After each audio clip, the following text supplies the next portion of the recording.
민수기 말씀을 이번 주까지 봤습니다. 여러분 모세오경을 보시면서 출애굽기에서 하나님께서 이스라엘 민족을 건져내는 것을 봤습니다. 창세기에서 아브라함을 불러서 약속을 주시고 애굽의 고센 땅에 야곱 가족 70명을 인도에 가셔서 430년의 세월이 지나며 한 민족을 이루게 하십니다.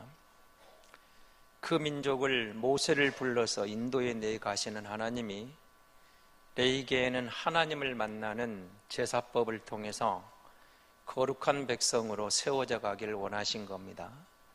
제사장 나라를 세우고 거룩한 백성을 세워가시는 하나님께서 이제 민수기를 통해서 이들을 어떻게 훈련해 나가시는가를 보여주시고, 그리고 신명기는 그 훈련된 백성들에게 지난날을 해고하면서 가나안에 들어가거든 이렇게 살아라 라고 지도자 모세의 작별 인사가 소개되어 있습니다. 특별히 오늘 우리 본문 말씀을 보면 그 직전에 20장에서 미리암, 모세의 누나 미리암이 죽고 모세가 반석을 2번 친 사건이 기록되어 있고, 그리고 그의 형 아론이 죽음으로 출애굽 1세대가 다 하나님의 약속대로 가나안에서 들어가기 직전에 광야에서 매장되는 것을 우리는 보게 됩니다. 이제 모세만 남았죠. 이 모세가 가나안 들어가기 직전에 이제 또 작별을 하게 될 것입니다. 오늘 본문을 여러분 보시면서 그럼 여기에 나와 있는 이 인물들이 누구냐, 등장하는 사람들이 누구냐 할 때 이들은 만나 세대, 그러니까 가데스 바네아에서 하나님이 저들의 불순종에 대해서 40년 광야 여정을 허락하시고 훈련의 기간을 지난 다음에 그때 하신 말씀이 20세 이상 된 계수된 모든 가나안 세대, 출애굽 세대는 광야에 엎드러지리라라는 약속대로 모두가 죽게 됩니다. 여호수아와 갈렙을 제외하고는 단 한 명도 가나안에 입성하지를 못합니다. 그래서 오늘 본문에 등장하는 사람들은 만나 세대, 그 20세 이상 계수되지 않은 그 아래 후손들, 그들이 이제 성년이 되었고 그들이 모세 앞에 서서 하나님 앞에 나온 이 장면인데, 유감스럽게도 오늘 본문은 그렇게 시작합니다.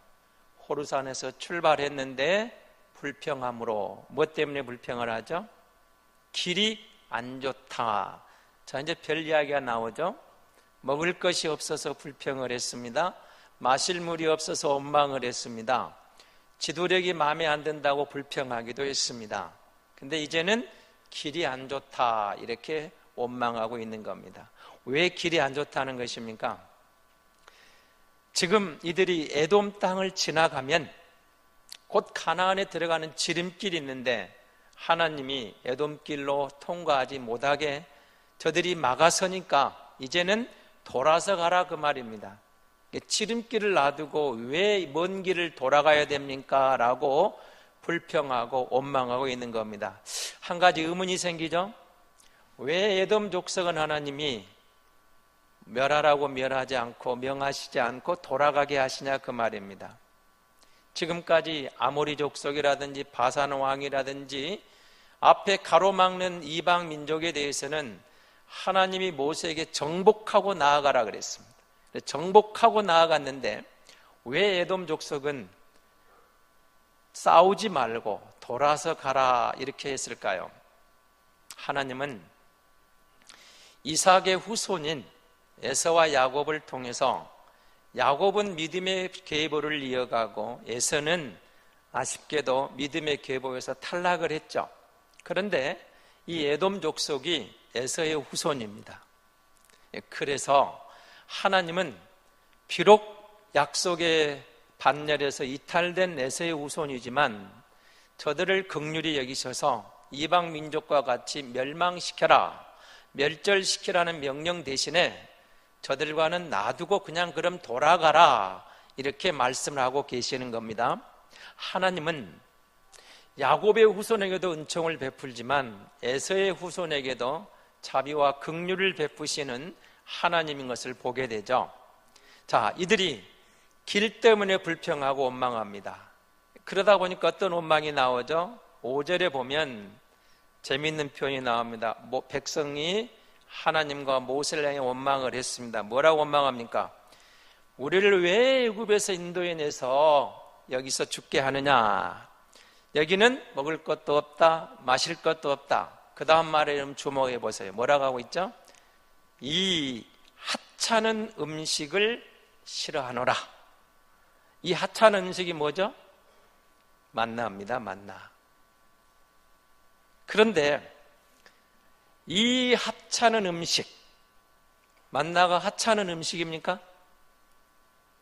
출애굽기 16장에 처음 만나를 받으면서 이들이 만나를 뭐라고 했는가를 보십시오. 16장 31절에 보면 꿀 같은 과자라 그렇게 말했습니다. 저들이 처음 만나를 보고 하는 꿀 섞은 과자와 같다. 달콤했고 먹음직했고 정말 괜찮았다 그 말입니다. 그리고 11장 8절에 보면 똑같이 민수기 11장 8절에서는 기름 섞은 과자와 같다 이렇게 표현을 했어요. 근데 오늘 본문에 와서는 뭐라고 하죠? 이 하찮은 음식을 우리가 싫어하노라. 만나는 결코 하찮은 음식이 아니었습니다. 다시 말하면 만나는 이스라엘 민족이 가장 감사해야 될 조건 중에 하나였습니다. 광야 40년은 지나오면서 저들이 농사하지 않아도 굶주리지 않고 여기까지 오는 데는 매일 내리는 만나가 있었기 때문에 여기까지 온 겁니다. 다시 말하면 매일 새벽마다 하나님의 특별한 은혜를 경험했던 은혜의 표징이 만나였다는 사실입니다.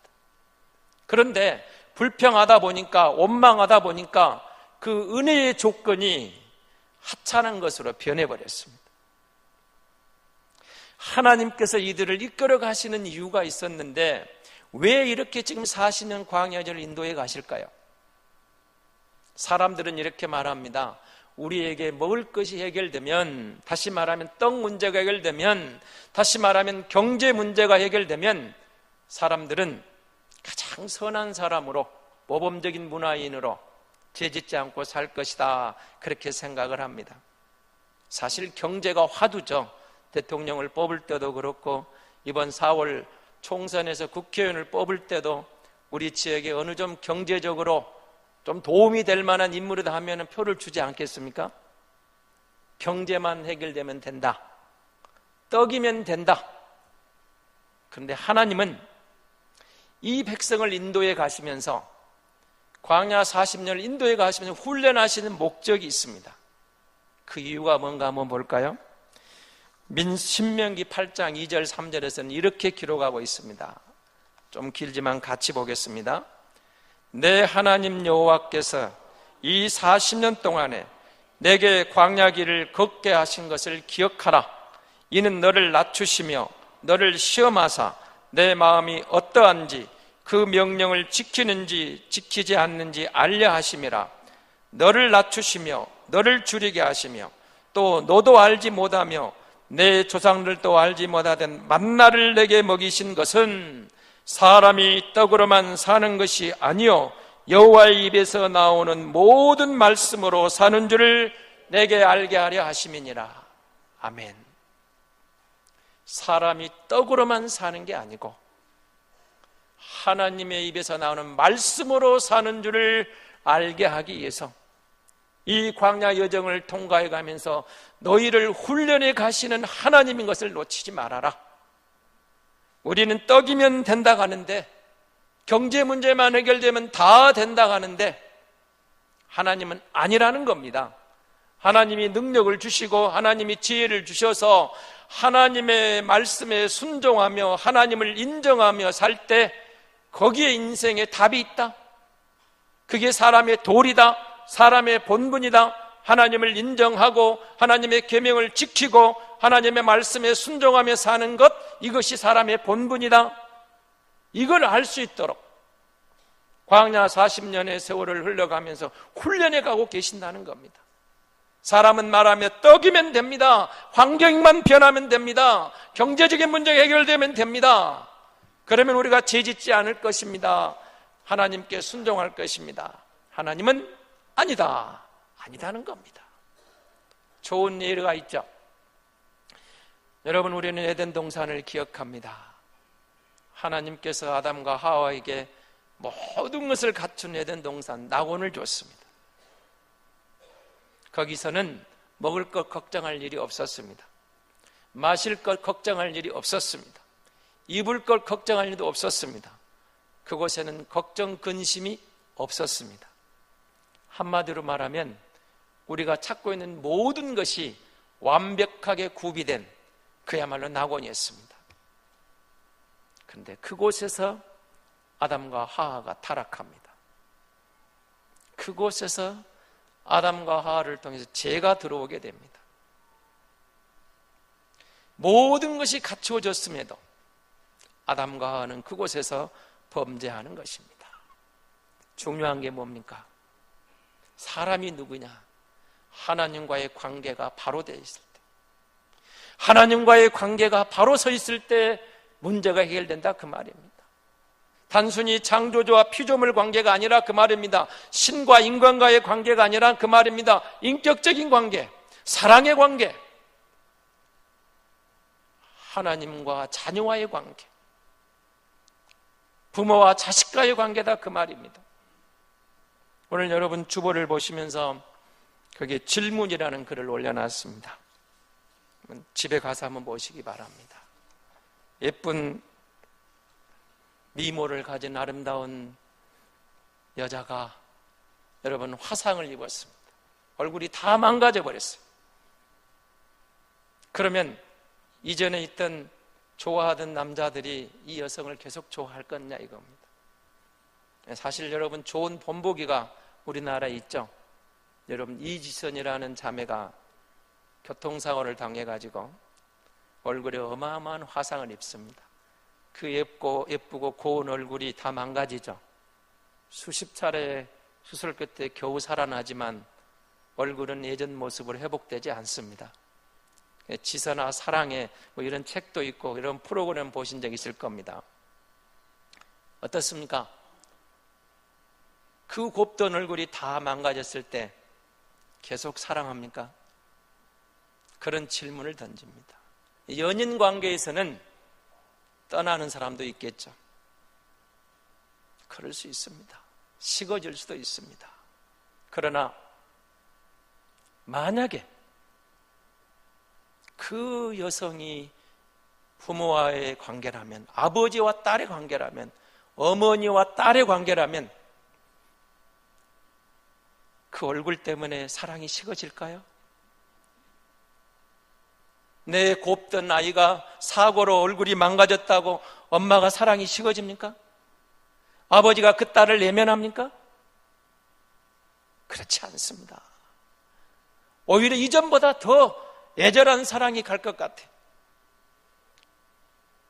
이전에 그 곱던 모습에 대한 아쉬움과 안타까움을 가지고 더 애절한 사랑으로, 더 각별한 사랑으로 내 자식을 돌보지 않겠습니까? 이게 부모의 마음이죠.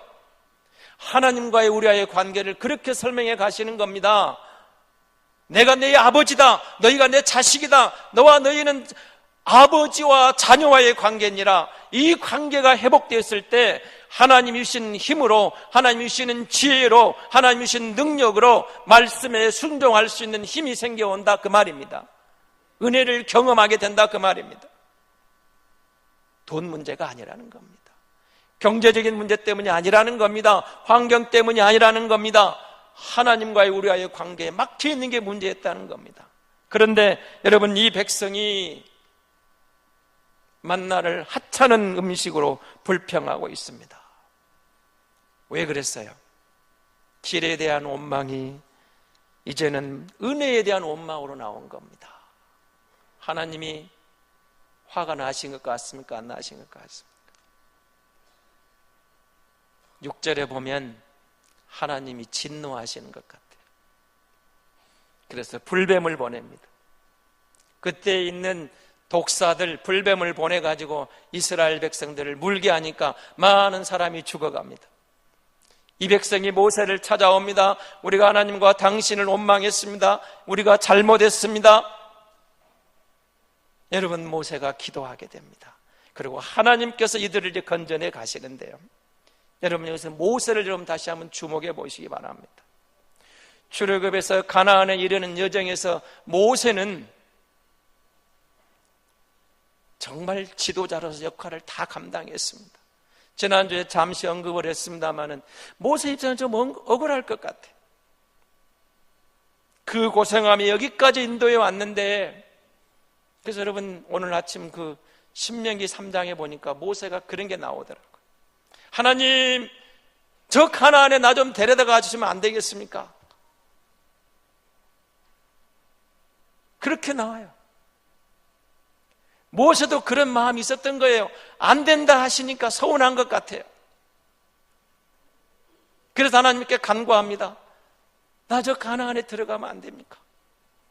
그런데 하나님이 단호하게 다시는 언급하지 말라고 잘라버리십니다.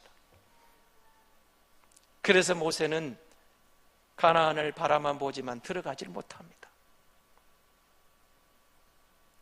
왜 그랬죠? 반석을 명하라 했었는데 반석을 지팡이로 두들겼다고 그랬습니다. 여러분, 하나님이 모세를 소개할 때 뭐라고 말했습니까? 지면에서 가장 온유한 자, 지상에서 가장 온유한 사람이라고 모세를 칭찬하셨습니다. 온유한 사람이었습니다. 평소에 그는 혈기 부르는 인생이 아니었습니다. 백성들이 그렇게 원망하고 불평할 때도 하나님 앞에 서서 하나님, 이 백성을 불쌍히 여겨달라고 하나님이 2번이나 모세에게 제안을 합니다. 봐라, 이들이 이렇게 원망하지 않느냐, 불평하지 않느냐, 저들을 내가 다 멸절시켜버리고 너로 인하여 새로운 민족을 만들어내겠다. 그리고 가자. 여러분 같으면 어떠겠습니까? 대권에 꿈이 있는 지도자 같으면, 이번 총선에 꿈이 있는 사람들 같아, 표를 얻는다면, 내가 국회의원이 된다면, 내가 대통령이 된다면, 이런 제안을 오는데 거절할 사람이 있었겠어요? 모세 입장에서는 이 백성을 다 멸망시키고 모세로 인하여 새로운 민족이 생기면 모세가 제1세대가 되고 모세가 선조가 되는 거 아니겠습니까? 개인적으로는 영광입니다. 그런데 모세가 하나님 앞에, 하나님, 그리하시면 안 됩니다. 그리하시면 안 됩니다. 이 백성을 불쌍히 여겨 주옵소서. 이 백성을 기도합니다. 차라리 내 생명을 하나님 그 생명책에서 내 이름을 지울지언정 이 백성을 용서해 주십시오. 이 백성을 긍휼히 여겨 주십시오. 이 백성을 멸하지 마십시오. 얼마나 애절하게 중보기도 합니까? 하나님이 모세의 기도를 들으시잖아요. 지면에서 가장 온유한 자. 그런데 그런 그가 가데스 바네아에서 반석을 쳐버립니다. 이 반역한 백성들아, 이 패역한 자들아, 내가 너희에게 물을 내랴? 이 혈기 때문에 모세는 가나안에 못 들어갔습니다. 얼마나 아쉬웠겠어요. 사랑하는 성도 여러분, 지면에서 가장 온유한 자였던 모세도 한 번의 혈기 때문에 가나안에 못 들어가는 겁니다. 하나님의 영광을 드러내질 못했어요. 예수 믿는 우리가 정말 조심해야 할 부분입니다. 온유한 자, 온유한 자는 복이 있다 하셨죠. 주님을 따르는 백성들이 늘 주님의 말씀 안에서 자비와 긍휼을 베푸고 온유한 자로 서는 것. 자, 그렇게 갔습니다. 하나님이 답을 주십니다. 놋뱀을 만들어서 장대에 높이 달아라. 쳐다보면 살리라. 답을 주셨습니다. 긍휼을 베푸신 겁니다. 쳐다보면 살리라. 간단하죠? 뱀에 물려 죽어갑니다. 쳐다보면 살리라. 그런데 끝까지 쳐다보지 않고 죽어가는 무리가 있습니다. 왜 그랬을까요? 내 생각에는, 내가 생각하는 선은, 내가 생각하는 악은 이것인데 아니 그걸 쳐다보면 산다고? 안 믿는 겁니다. 이해가 안 되는 겁니다. 사람들은 자기 고집대로 자기 선의 기준으로 자기 선악의 기준을 가지고 하나님이 주신 원리마저도 거부해버린 겁니다. 요한복음에서 주님은 이 본문을 이용합니다. 모세가 놋뱀을 광야에 든 것 같이 내가 십자가에 달려서 이 백성을 만민을 구원하겠다. 주님이 십자가에 달리신 겁니다. 그러니까 이 놋뱀은 사실은 예수 그리스도를 지금 상징하고 있는 겁니다. 하나님이 우리를 사랑하셔서 독생자를 보내시고 십자가를 지게 하심으로 우리에게 생명의 길, 구원의 길을 주셨습니다. 믿으면 살리라. 간단합니다. 믿으면 살리라. 내가 선한 존재였기 때문이 아닙니다. 내가 의로운 존재였기 때문이 아닙니다. 내가 대단한 일을 했기 때문에 구원받은 게 아닙니다. 하나님이 내 죄값을 대신 지시고 속량해 주심으로 죄를 지시고 십자가를 지심으로 그것을 믿었기 때문에 산다. 믿음으로 구원받는다. 이 길을 지금 열어주고 있는 겁니다. 주님이 십자가를 지셨어요. 그때 여러분 그 용량, 그 단어가 속량했다 이런 단어입니다. 속량했다는 단어가 뭔 줄 압니까? 법정 용어입니다. 죄값을 치렀다 그 말입니다. 빚을 갚아버렸다 그 말입니다. 죄에 지금 빚진 자였는데 그 빚을 갚아줬다 그 말입니다. 여러분 빚진 자의 아픔을 아십니까?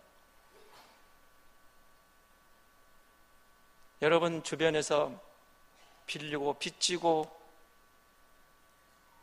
그래도 여러분 이웃들은 순한 사람들입니다. 그런 사람들하고 한 게 빚진 것 말고 사채업자에게 빚졌다고 한번 생각해 보십시오. 잠이 옵니까? 계속 눈덩이처럼 불어나는데요. 지난주에 어떤 목사님을 만나는 그런 이야기를 하더라고요. 자기 형님 딸이 여대생인데 이 갑자기 돈이 필요했는데 사채업자가 200만 원을 빚을 빌렸습니다. 여대생이 금방 아르바이트해서 갚을 줄 알았는데 못 갚은 거예요. 눈덩이처럼 불어났습니다. 단위가 올라갑니다. 학교를 갈 수가 없어요. 빚쟁이 시달리는 거예요. 잠을 못 자요. 그러다가 엄마한테 발각이 됐습니다. 엄마가 얼마나 기가 막혔겠어요. 제일 먼저 할 일이 뭐예요? 일단 정리를 해야죠. 빚을 정리를 했습니다. 그리고 이 어머니가 그 형수님이 그랬답니다. 머리끄댕이를 잡아서 거의 뽑아냈답니다. 그런데 여러분, 이 조카가 이 작은 아빠한테 이러더랍니다. 삼촌, 근데 너무 마음이 편해요. 이제 2다리 뻗고 잠을 잘 수가 있어요. 엄마한테 조금 힘들게 야단도 맞고 좀 곤욕을 치렀지만 빚 그 청산하고 나니까 2다리 뻗고 자고 있어요. 너무 마음이 편해요. 그러더랍니다. 죄의 짐을 지고 빚진 자가 되어서 헤어날 길이 없었어요. 누가 이 죄를 감당할 수 있었습니까? 누가 이걸 해결할 수 있었습니까? 우리 중에 아무도 이 죄값을 치를 수 있는 죄의 빚을 갚을 수 있는 인생이 아무도 없었어요. 모두가 죄진 자로 멸망당해야 된 죄의 노예가 되어서 죄짐을 지고 허덕이고 있는데 주님이 오셔서 십자가를 지심으로 우리의 모든 죄를 갚아주시고 우리의 모든 짐을 덜어주시고 믿음으로 말미암아 용서받는 구원받는 복음을 주신 겁니다. 복음을. 놋뱀을 만들어서 장대에 높이 달아놓고 쳐다보면 살리라. 간단한 원리를 줘요. 쳐다보면 살리라. 예수님이 십자가에 달려서 믿으면 살리라. 믿으면 살리라. 사랑하는 성도 여러분, 믿으면 사는 게 복음입니다. 하나님께서 우리의 죄값을 대신 감당하셔서 믿으면 살리라. 그럼 자, 이 광야 여정을 지난 이들에게 훈련을 지금 시키고 있습니다. 왜 훈련을 시킨다겠죠? 그 앞부분에 봤죠. 뭘 시키기 위해서? 하나님을 하나님으로 인정하며 살도록, 하나님과의 관계가 바로 정립되어져서 하나님과의 인격적인 관계 속에서 사는 게 너희의 복인 것을 알도록 가르쳐 내신 겁니다. 애굽에 있는 신들을 기억하지 말아라. 가나안에 들어간 그 신들을 기억하지 말아라. 광야 여정에처럼 너희가 불평하고 원망하지 말아라. 하나님의 말씀을 기억하고 순종하며 살면 그게 너희의 행복이니라, 그게 너희의 복이니라, 그게 너희가 살 길이니라. 이 답을 주시려고 훈련을 시키고 있는 거예요. 그런데 어떻습니까? 자, 광야 1세대, 출애굽 1세대가 다 죽었습니다. 모세도 이제 곧 죽습니다. 여호수아와 갈렙을 제하고 다 죽는다. 죽었어요. 모세마저도 죽습니다. 왜 죽었습니까? 불순종과 원망하다 죽었습니다. 그러면 자, 오늘 우리가 만난 이 사람들이 누굽니까? 여기에 있는 이 군중이 누구죠? 만나 세대입니다. 출애굽 2세대입니다. 이들은 달라졌습니까? 만나 세대, 출애굽 2세대, 매일 하늘의 만나를 맛보면서 하나님의 은혜를 경험하며 은혜 가운데 살았던 그 만나 세대, 이들도 불평하고 원망하고 있습니다. 결국은 뭡니까? 출애굽 1세대나 만나 세대나 하나님의 은혜가 아니면 안 되는 존재들입니다. 하나님의 은혜가 아니면 안 되는 겁니다. 여러분, 저와 여러분이 십자가의 예수 그리스도, 우리를 위하여 죽으시고 부활하시고 다시 오실 주님을 믿는 믿음이 우리에게 왔어요. 하나님께서 우리에게 긍휼을 베푸셔서 우리 가운데 찾아오시고 십자가에 달린 예수를 믿게 하시고 부활하신 주님을 믿게 하시고 다시 오실 주님을 기다리게 하시고 믿음으로 사는 성도가 되게 하셨어요. 하나님의 은혜를 입은 자들입니다. 우리가 무슨 특별한 존재가 된 게 아니에요. 3대, 4대 예수 잘 믿은 것, 내가 어떤 헌금을 많이 한 것, 어떤 큰 일을 한 것, 그게 문제가 아니에요. 하나님께서 내게 긍휼을 베푸셔서, 하나님께서 내게 자비를 베푸셔서, 하나님께서 내게 긍휼을 베푸셔서 보혈의 공로를 힘입어서 죄의 짐을 벗겨주셨다, 그것이죠. 그것이 오늘 우리가 있게 된 근거라는 겁니다. 그러므로 성도는 은혜에 감사하며 사는 겁니다. 불평하며 원망하다가 은혜마저도 하찮은 음식이 되어버리는 이들의 모습을 보면서 하나님은 이들이 우리의 거울이 되어서 이들을 본받지 말고 너희는 말씀에 순종하며 살아라. 근데 어떻게 가야 되겠습니까? 아쉽게도 우리에게도 순종할 힘마저 없는 겁니다. 그래서 하나님의 은혜가 또 필요합니다. 하나님 긍휼히 여기셔서 내게 힘을 주시고 능력을 주시고 하늘의 은혜를 공급해 주셔서 이 말씀에 순종하며 믿음으로 살게 도와주시옵소서. 우리가 그 하나님을 바라볼 때 그 은혜를 입어 구원받은 백성이요 천국의 달을 이르러도록 하나님의 특별한 은혜 가운데 승리하게 될 줄로 믿습니다. 사람은 하나님을 만나지 않으면 답이 없습니다. 사랑하는 성도 여러분, 힘듭니까? 여러분 가정에 아픔이 있습니까? 경제적인 문제, 사람과의 관계, 직장에서의 문제, 넘어야 할 것들이 너무 많습니까? 하나님 앞에 내려놓고 하나님 도와주십시오. 주님의 은혜로 나를 구원하신 것처럼 내가 하나님의 말씀에 순종할 때 내 문제에도 답이 있는 줄 믿습니다. 하나님 내게 긍휼을 베풀어 주옵소서. 우리가 그의 은혜를 구하면 여기까지 인도하신 하나님께서도 이후의 문제도 지금 현재의 문제도 하나님의 특별한 은혜 가운데 하나님의 은혜로 도와주실 줄로 믿습니다.